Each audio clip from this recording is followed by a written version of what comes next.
आखिर किरोड़ी लाल मीणा जी मानगढ़ धाम को राष्ट्रीय स्मारक का दर्जा नहीं मिल पा रहा, इस पर बोले क्यों नहीं? आजादी के 80 बरस पूरे कर रहे हैं हम, लेकिन उनको अगर देखते हैं जाकर तो कहीं से भी नहीं लगता मूलभूत सुविधाओं के लिए तरस रहे हैं। शिक्षा नहीं है, रोजगार नहीं है, अपने अधिकारों के लिए देखिए किस तरह से जिंदा ही फांसी पर लटकने के वीडियोस एमपी से आते हैं। कुछ ऐसी आदिवासी जातियां हैं जो हद से ज्यादा, और कुछ ऐसी आदिवासी जातियां हैं जिसमें बहुत जबरदस्त क्रीमी लेयर भी है। अगर हम भीलों में और मीणाओं में भी वर्गीकरण करें, अलग अलग करें, तो आपको ऐसे ऐसे मीणा परिवार मिलेंगे जो कई हजारों करोड़ों की संपत्ति के साथ जी रहे हैं, जिनके सारे नाती पोते दादा पापा सब आईएएस बैठे हुए हैं। ऐसे भी लोग, किरोड़ी लाल मीणा, नरेश मीणा, मुरारी लाल मीणा, जितने भी मीणा समाज के लोग हैं, उन्हें घर घर जाके ये मुहिम छेड़नी चाहिए। अरे आप संपन्न हो गए, आप छोड़िए, और जो संपन्न नहीं हुआ वह उन मीणाओं के पास जाके बोले आप इन सुविधाओं का लाभ उठाइए। कि पिछड़ी जातियों में कई लोग तो ऐसे हैं जिन्हें पता ही नहीं है कि उन्हें आरक्षण भी मिलता है क्या। आखिर आदिवासी दिवस आदिवासी क्यों मना रहे हैं? क्यों सज रहा है मीणा हाई कोर्ट? आखिर किरोड़ी लाल मीणा जी मानगढ़ धाम को राष्ट्रीय स्मारक का दर्जा नहीं मिल पा रहा, इस पर बोले क्यों नहीं? नमस्कार, संवाद पर आपका स्वागत है। मैं हूं चेतना शर्मा आपके साथ। तो आदिवासी दिवस है 9 अगस्त को, और उससे पहले एक धड़ा है जो खुशियां मनाने के लिए आतुर है, लेकिन दूसरा धड़ा है जो अपने अधिकारों के प्रति सजग है। वो पूछना चाह रहा है ये सारे सवाल, और ये सवाल कौन कौन से हैं, क्या होगा इनका जवाब, चलिए जानते हैं इस वीडियो में। नमस्कार, संवाद पर आपका स्वागत है। मैं हूं चेतना शर्मा आपके साथ। हमारे एडिटर इन चीफ हमारे साथ मौजूद है वरुण भंसाली जी। तो वरुण सर, जिस तरह से आदिवासियों की हालात हम लगातार देख रहे हैं, आजादी के 80 बरस पूरे कर रहे हैं हम, लेकिन उनको अगर देखते हैं जाकर तो कहीं से भी नहीं लगता मूलभूत सुविधाओं के लिए तरस रहे हैं। शिक्षा नहीं है, रोजगार नहीं है, अपने अधिकारों के लिए देखिए किस तरह से जिंदा ही फांसी पर लटकने के वीडियोस एमपी से आते हैं। कभी 2 जून की रोटी का भी जुगाड़ नहीं हो पा रहा है। ऐसे हालातों में आदिवासी दिवस मनाने की जो तैयारियां चल रही है, मीणा हाई कोर्ट सजाया जा रहा है, किरोड़ी बाबा वहां पर जाएंगे, ठीक है, लेकिन अभी हालात ये हैं कि आदिवासी अपने लिए जो सवाल पूछ रहा है, उस सवालों का नेतृत्व करने वाला ही उनके पास कोई नहीं है। अगर किरोड़ी बाबा भी इस पर चुप हो जाएंगे तो फिर क्या इस तरह से ही इनकी गाड़ी चलती रहेगी हमेशा? देखिए, सबसे पहले तो हमें समझना होगा कि हाँ, आदिवासियों की हालत, आदिवासियों का विकास बहुत ज्यादा पिछड़ा हुआ है, लेकिन आदिवासियों में भी वर्गीकरण होने की बहुत ज्यादा जरूरत है। और कुछ ऐसी आदिवासी जातियां हैं जो हद से ज्यादा पिछड़ी हुई है, और कुछ ऐसी आदिवासी जातियां हैं जिसमें बहुत जबरदस्त क्रीमी लेयर भी है, और बनिस्पत बाकी आदिवासी जातियों के वो काफी ज्यादा आगे भी है। अगर हम भीलों में और मीणाओं में भी वर्गीकरण करें, अलग अलग करें, तो आपको ऐसे ऐसे मीणा परिवार मिलेंगे जो कई हजारों करोड़ों की संपत्ति के साथ जी रहे हैं, जिनके सारे नाती पोते दादा पापा सब आईएएस बैठे हुए हैं।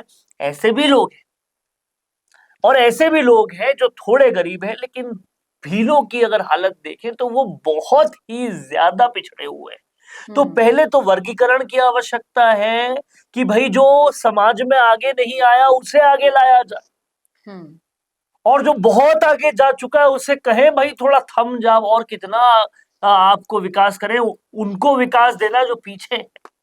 ये होना सबसे पहले जरूरी। इसीलिए ही बार बार आदिवासी बोलते हैं कि हम भीलों को और मीणाओं को अलग अलग करो। बिल्कुल। और आज जब आदिवासी दिवस होता है तो मुझे लगता है आदिवासी दिवस में सबसे पहले ये बात की जरूरत है, और इस बात के को नेतृत्व करने वाले कुछ नेताओं की जरूरत है जो ये समझें। इस बात को लेकर किरोड़ी लाल मीणा ने एक बार आवाज भी उठाई कि जिन लोगों के पास संपन्नता की हद पर वो पहुंच चुके हैं, वो अपने सुविधाओं का थोड़ा सा त्याग करें और उन लोगों की तरफ ध्यान करें जिनके पास कुछ नहीं पहुंच पाया है। होना तो ये चाहिए कि वो लोग जिनको समाज ने इतना कुछ दे दिया, इतना कुछ दे दिया कि 70 पीढ़ियां बैठ के खाएगी, उनको खुद हेल्प करनी चाहिए, उनके समाज में जो पीछे रह गए उनके। लेकिन अगर हेल्प नहीं भी करे तो कम से कम और सुविधाएं लेना तो छोड़ें और उन लोगों को लेने दें जिनके पास कुछ नहीं है। किरोड़ी लाल मीणा, नरेश मीणा, मुरारी लाल मीणा, जितने भी मीणा समाज के लोग हैं, उन्हें घर घर जाके ये मुहिम छेड़नी चाहिए। अरे आप संपन्न हो गए, आप छोड़िए, और जो संपन्न नहीं हुआ वह उन मीणाओं के पास जाके बोले आप इन सुविधाओं का लाभ उठाइए। जिस दिन ये होना शुरू होगा, क्योंकि आज असलियत ये है कि पिछड़ी जातियों में कई लोग तो ऐसे हैं जिन्हें पता ही नहीं है कि उन्हें आरक्षण भी मिलता है क्या, उन्हें लोन में सब्सिडी भी मिलती है क्या, उन्हें इतनी सारी सुविधाएं भी मिलती है क्या, पता ही नहीं है उनको। और कहीं ना कहीं इसी अज्ञान के कारण आदिवासी आज भी पिछड़ा हुआ है अगर और उनके सारे अधिकारों का फायदा दूसरे उठा मैं रहे हैं। नाम लेके बोल सकता हूं, आज नमो नारायण मीणा, हरीश मीणा का परिवार हजारों करोड़ रुपए की संपत्ति का मालिक, सब आईएएस, सब बड़े बड़े अधिकारी बैठे हैं इस परिवार में। क्या उनको नहीं चाहिए एक मुहिम चलाना कि सारे उन्हीं की जाति के अति पिछड़े जो लोग हैं उनको बताएं कि ये सरकारी लाभ है, उनके लिए कुछ करें, उनको कुछ दे, वापस लौटाएं समाज को। लेकिन ऐसा नहीं होता। फिर उन्हीं के परिवार से कोई आईएएस बन जाता है। अरे भाई, आपने और कुछ नहीं तो कोई कोचिंग सेंटर खोलते, फ्री में मीणा बच्चों को सिखाते, ऐसा कुछ नहीं किया, किसी ने नहीं किया। ये तो उदाहरण के तौर पे मैं नमो नारायण मीणा का परिवार बोल रहा हूं, कई ऐसे परिवार हैं जो बहुत पैसा कमा चुके हैं, आज क्या कर रहे हैं वो अपने ही समाज के पिछड़े हुए लोगों के साथ। सबसे बड़ा सवाल यह है, संपन्न आदिवासी क्या गरीब आदिवासी के लिए खड़ा है? सरकारों की तरफ तो बाद में देखेंगे। ये खुशियां मनाना, ढोल नगाड़े बजाना, ये सिर्फ एक दिन की खुशी है। मैं गुर्जर समाज के एक बहुत बड़े नेता के कार्यक्रम में था। उन्होंने एक बात बहुत स्पष्टता से कही कि गोपालन करना है या गोमाता की रक्षा करनी है, इस नारे को लगाने से पहले आप 10 गोमाता का गोपालन तो करके देखो। ठीक वैसे ही आदिवासी एकता, आदिवासी आरक्षण के लिए नारे लगाने से पहले संपन्न आदिवासी, पिछड़े आदिवासियों की मदद करना अगर शुरू करेंगे तो वो असली आदिवासी दिवस होगा।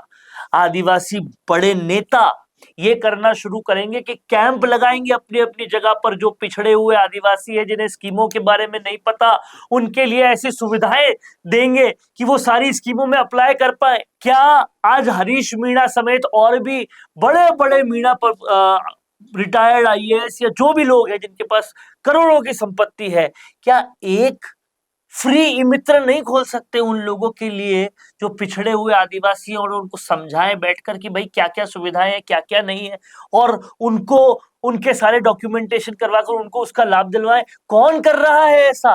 कहां कर रहा है ऐसा? नहीं कर रहे। तो ये होना चाहिए पहले आदिवासियों को आगे लाने के लिए। एक बार जाके देखिए वागड़ में भीलों की हालत, समझिए, आपको पता पड़ेगा कितने पिछड़े हुए हैं वो, और आप बनिस्पत उनके कितने ज्यादा आगे हो।